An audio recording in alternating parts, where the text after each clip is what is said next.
Aquarius.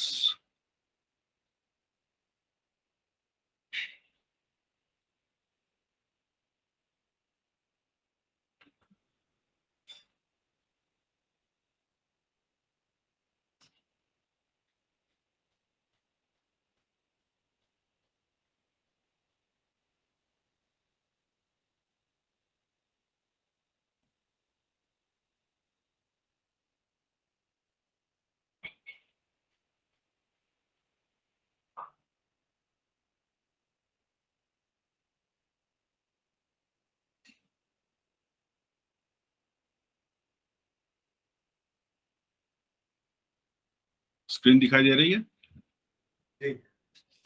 Yes sir. जी sir. Deepak तो आप लोगों ने जलाई दिया होगा। अरे ये कहाँ चला गया? शुभम करोति कल्याणम आरोग्यम धन संपदाम शत्रु बुद्धि विनाशाय दीपक ज्योतिर्नमस्ते दीपक ज्योतिर् परब्रह्म दीपक ज्योति जनार्दन दीपो हर्तुनि पापम दीपक ज्योतिर्नमस्ते। हम समस्त देवी देवताओं, ऋषियों और विद्वत जनों को नमस्कार करते हैं और उनका धन्यवाद करते हैं कि उन्होंने ज्योतिष जैसा ज्ञान इस विश्व को दिया है, और उनसे आशीर्वाद मांगते हैं कि हम उस विज्ञान को समझ सकें ताकि इस ब्रह्मांड में एक सकारात्मक योगदान दे सकें।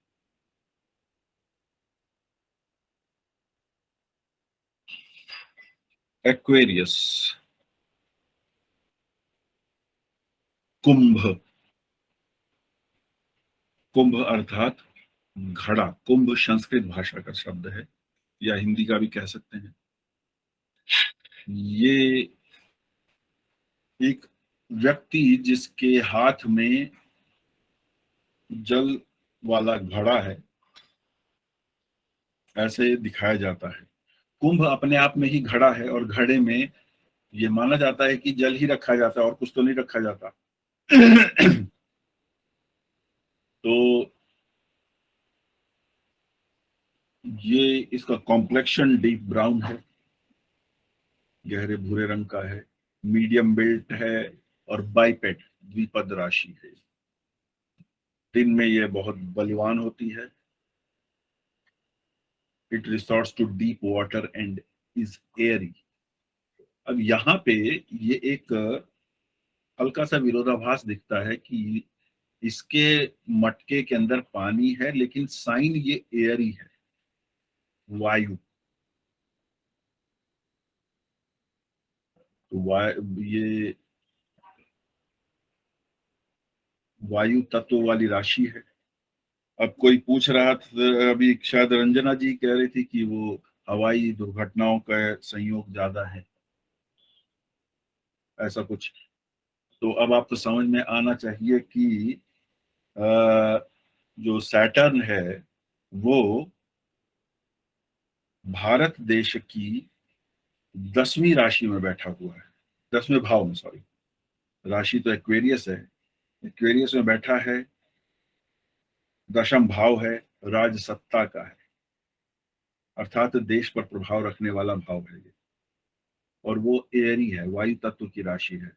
तो वायु संबंधी घटनाएं होने वाली हैं। ब्लास्ट भी हुआ तो उसमें क्या होता है, एयर प्रेशर जब बढ़ता है तब ब्लास्ट होता है। ब्लास्ट कभी भी लिक्विड का प्रेशर नहीं बढ़ता, लिक्विड कन्वर्ट होता है वेपर्स के अंदर, वो प्रेशर एक्सर्ट करता है और ब्लास्ट होता है। प्रेशर कुकर भी ऐसे ही फटते हैं, पानी तो होता है उसके अंदर, लेकिन अगर उसका जो वेंट है वो किसी वजह से बंद हो जाए तो वो जो वेपर बनते हैं पानी के, उसका प्रेशर इतना बढ़ जाता है कि वो उसको ब्लास्ट कर देता है। It rises with its head, यानी कि शीर्षोदय राशि है, तामसिक है। It rules Shudras and the west, पश्चिम दिशा की स्वामी है और शूद्र मानी जाती है। अब ये देखिए कि ये its lord is Saturn and sons of spring, Surya पुत्र शनि इसके स्वामी है। अब देखिए कैप्रिकॉन भी सैटर्न की राशि है और एक्वेरियस भी। ये दो ऐसी राशियां हैं जो एक के बाद एक लगातार एक साथ हैं, और दोनों का स्वामी एक ही ग्रह है, सैटर्न। लेकिन ये शूद्र राशि है। शूद्र का मतलब क्या होता है? शूद्र वह होता है जो संसाधन उपलब्ध कराता है, संसाधन तैयार करता है। शूद्र अर्थात रॉ। शूद्र नीचे अर्थ नहीं है। एक शब्द होता है क्षुद्र, क्षत्रिय वाला जो क्ष है उसमें ऊ की मात्रा लगा के और द्र दिखाएगा, वो होता है क्षुद्र। वो होता है लो क्वालिटी। शूद्र इज नॉट लो क्वालिटी, क्योंकि जितनी भी मैन्युफैक्चरिंग एक्टिविटी है वो शूद्र एक्टिविटी है। तो क्या किसी मैन्युफैक्चरर को आप नीच कह सकते हैं? नहीं कह सकते। सुनार, लोहार, बढ़ई, ये सब कुम्हार क्या कर रहे हैं? निर्माण कर रहे हैं। तो शूद्र वो है जो निर्माण करता है वास्तव में।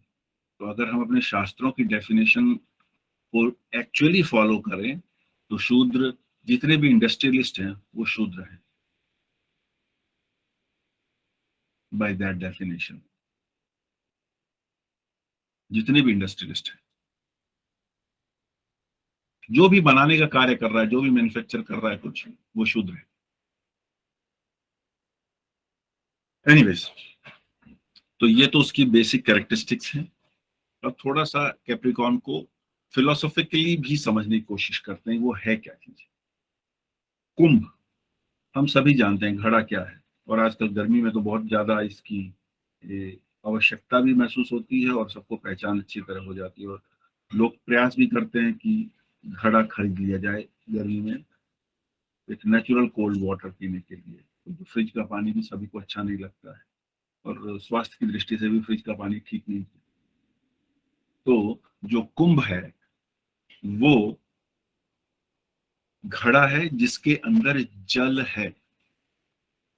अब ये समझना तो बहुत आसान है कि कुंभ है जिसके अंदर जल है, लेकिन ये जल है कैसा?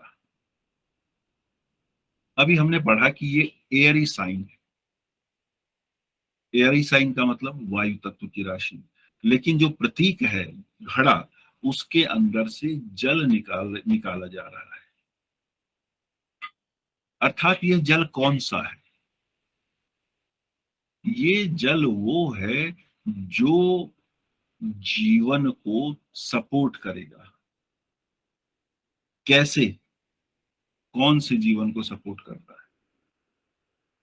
तो देखिए कि हम ये जानते हैं कि भगवान विष्णु क्षीर सागर में विश्राम कर रहे हैं। उनको नारायण कहा जाता है। नारा अर्थ जल, तो जल में जो अयन करते हैं वो नारायण है, भगवान विष्णु। शंकर भगवान के सर से गंगा जी प्रवाहित हो रही है। गंगा जी जो है वो पतित पावनी है, मोक्षदायिनी है। अर्थात एक्वेरियस अपने आप में एक वो सिंबॉलिक रिप्रेजेंटेशन है यूनिवर्स की, जहां पर व्यक्ति का निर्मलीकरण हो सकता है, शुद्धिकरण भी हो सकता है। अब इंटरेस्टिंग और सरप्राइजिंग क्या है कि ये जो राशि है इसका स्वामी शनि भी है, और राहु को भी इसका स्वामी माना गया है, को लॉर्ड माना गया है। तो यहां पे थोड़ा सा अजीब लगता है कि ऐसा कैसे,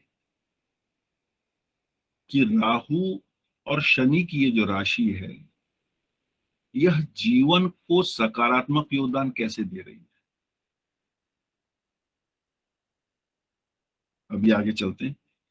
कुंभक एक योगिक एक्सरसाइज है। योग प्राणायाम के अंदर कुंभक क्या होता है? जब हम अपनी सांस को अंदर रोक लेते हैं कुछ क्षण के लिए, फिर छोड़ते हैं, या सांस छोड़ने के बाद रोक लेते हैं। जो सांस छोड़ने के बाद रोक लेते हैं वो बाह्य कुंभक है, और जो अंदर लेने के बाद रोक लेते हैं वो अंतः कुंभक या आंतरिक कुंभक है। तो कुंभक क्या है कि हम वायु को, प्राणवायु को, प्राणवायु यानी ऑक्सीजन को अपने अंदर लेकर उससे एनर्जाइज करते हैं अपने सिस्टम को, ऑप्टिमाइज करते हैं अपने सिस्टम को। तो ये वो जो राशि है ये एनर्जाइज और ऑप्टिमाइज करने वाली राशि है। इसीलिए ये काल पुरुष की 11वें भाव के साथ कोइंसाइड करती है, और 11वां भाव लाभ का होता है।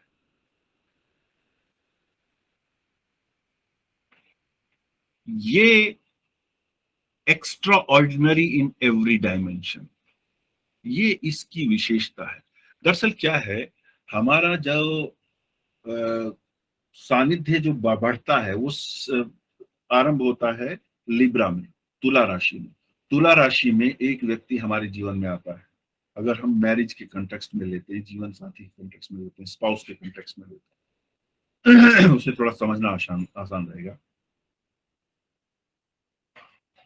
और फिर वो जो एसोसिएशन है, वो जो सोशल एसोसिएशन है, इंटरेक्शन, उसका जो रियाल्म है, उसका जो एरिया है या जो उसका जो एक्सपांस है वो बढ़ता है।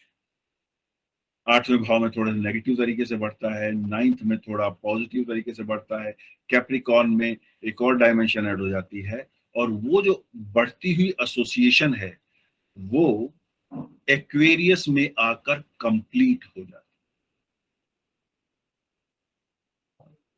एक्वेरियस उस एसोसिएशन का लास्ट साइन है कि व्यक्ति समाज के साथ जैसे जैसे जुड़ना जानता है वैसे वैसे जुड़ता जाता है, और लास्टली उसमें अपनी जो सेल्फ है उसको एक ग्रुप की एनर्जी के साथ जोड़ देता है, या अपने आप को एक किसी ग्रुप के साथ सिनर्जाइज करता है। यहां पे कई लोग होते हैं, इसीलिए 11th हाउस किसका है? कम्युनिटी का हाउस है। 11th हाउस फ्रेंड्स का हाउस है। 11th हाउस सोशल एक्टिविटीज का हाउस है, ऑर्गेनाइज सोशल एक्टिविटीज का। तो वो कैसे वो लाभ दे रहा है? वो क्या कर रहा है? लोगों की अलग अलग एनर्जीज जुड़कर समाज को योगदान देती है। हमारी अपनी जो नेटवर्किंग होती है किसी भी काम के लिए, बिजली का काम है तो उस व्यक्ति से कहा जाए, कोर्ट का काम है तो उस व्यक्ति से कहा जाए, ये जो चीज है ये 7th हाउस में नहीं हो रही है, ये एक्वेरियस में हो रही है। हम कोई मिलके भंडारा चला रहे हैं, कोई चैरिटेबल एक्टिविटी के लिए कोई बॉडी बनाई है हमने, वो ये एक्वेरियस में बनती है। और इसके कारण ये एक विशेष महत्व रखती है, क्योंकि यहां पर व्यक्ति एक समूह का हिस्सा हो जाता है, व्यक्ति की इंडिविजुअल आइडेंटिटी कम रहती है। अब ऐसा नहीं कह सकते कि जो एक्वेरियन एसेंडेंट है उसकी आइडेंटिटी नहीं रहती, ये सेंस नहीं है इसका कहने का। कहने का अर्थ ये है कि आप वहां पर एक ग्रुप की वजह से ज्यादा जानने चाहते हो, या आपका इंक्लिनेशन एक ग्रुप एक्टिविटी की ओर ज्यादा रहेगा। एक्स्ट्रा ऑर्डिनरी क्या होता है कि वो जो कार्य करेंगे वो कार्य अपने आप में वो जो कार्य करेंगे वो अपने आप में एक्स्ट्रा ऑर्डिनरी होगा। जो भी एक्वेरियन होगा वो एक्स्ट्रा ऑर्डिनरी कार्य करने के लिए कुछ ना कुछ सोचता जरूर होगा।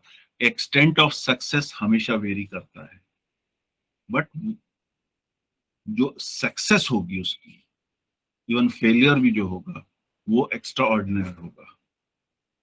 अब वो एक्स्ट्रा ऑर्डिनरी पॉजिटिव नेगेटिव दोनों हो सकता है। एग्जाम्पल मैं बताता हूं, औरंगजेब, उसकी एक्स्ट्रा ऑर्डिनरिटी क्या थी? हिंदुओं के मंदिर को ध्वस्त करवाया, इतने सर कटवाए ब्राह्मणों की कि जनेऊ से अपने आप को तुलवाया। लेकिन अपने धर्म के लिए उसने काफी कुछ किया। उसका एक अर्थ और हो जाता है, इससे एक चीज और सामने आती है कि वो किसी ग्रुप के बेनिफिट के लिए किसी भी एक्सटेंट तक जा सकता है और उसको ही सही भी समझने लगता है। अगर वो सही है तब तो सबका भला है, लेकिन अगर वो सही नहीं है तब दिक्कत बहुत है।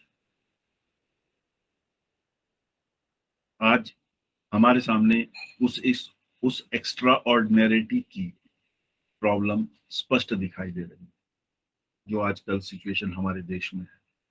चाहे वो काशी हो, चाहे श्री राम मंदिर है, जो भी। आजकल तो खैर काशी के संदर्भ में औरंगजेब का ही ज्यादा जिक्र हो रहा है।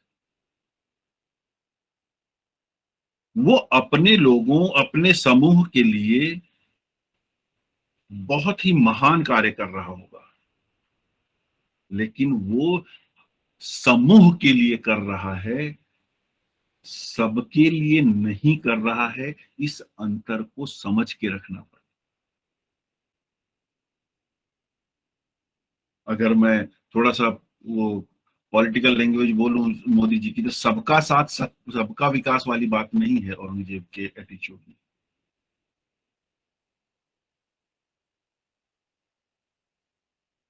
केवल औरंगजेब ही एग्जाम्पल नहीं है, और भी एग्जाम्पल हैं। एस्ट्रोलॉजर्स हैं, सोशल रिफॉर्मर्स हैं, जो कि एक्वेरियस से एसोसिएटेड रहे हैं और उन्होंने बहुत बड़ी बड़ी काम किए हैं। इसीलिए ये सोशलाइज्ड ईगो है।